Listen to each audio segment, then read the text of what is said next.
At the end of every 7 years there is to be a general forgiveness of debt. This is how it is to be done. Every creditor is to give up his right to whatever he has let his neighbor have. He is not to make his neighbor, his countryman, give it back, because a general forgiveness has been ordered by the Lord. A man of another nation may be forced to make payment of his debt, but if your brother has anything of yours, let it go, but there will be no poor among you. For the Lord will certainly give you his blessing in the land which the Lord your God is giving you for your heritage. If only you give ear to the voice of the Lord your God, and take care to keep all these orders, which I give you today. For the Lord your God will give you his blessing as he has said. You will let other nations have the use of your money, but you will not make use of theirs. You will be rulers over a number of nations, but they will not be your rulers. If in any of your towns in the land which the Lord your God is giving you, there is a poor man, one of your countrymen, do not let your heart be hard or your hand shut to him. But let your hand be open to give him the use of whatever he is in need of. And see that there is no evil thought in your heart, moving you to say to yourself, the 7th year, the year of forgiveness is near. And so looking coldly on your poor countryman you give him nothing. And he will make an outcry to the Lord against you, and it will be judged as sin in you.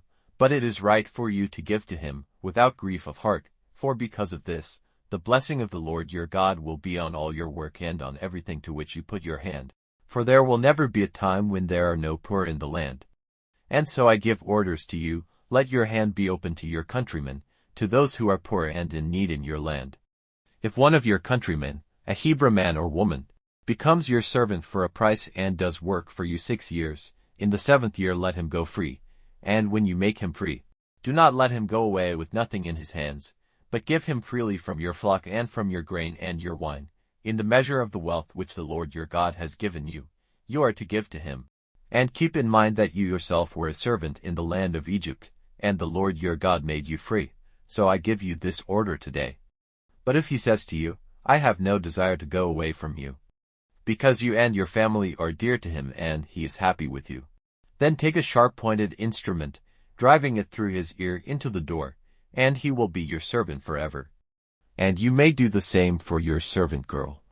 Let it not seem hard to you that you have to send him away free.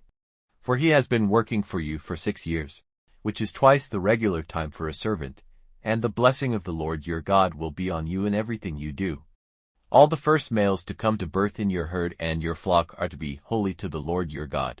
The first birth of your ox is not to be used for work. The wool of your first lamb is not to be cut. But year by year you and all your house are to take a meal of it before the Lord, in the place of his selection. But if it has any mark on it, if it is blind or has damaged legs, or if there is anything wrong with it, it may not be offered to the Lord your God. It may be used for food in your houses. The unclean and the clean may take of it, as of the gazelle and the roe. Only do not take its blood for food, but let it be drained out on the earth like water.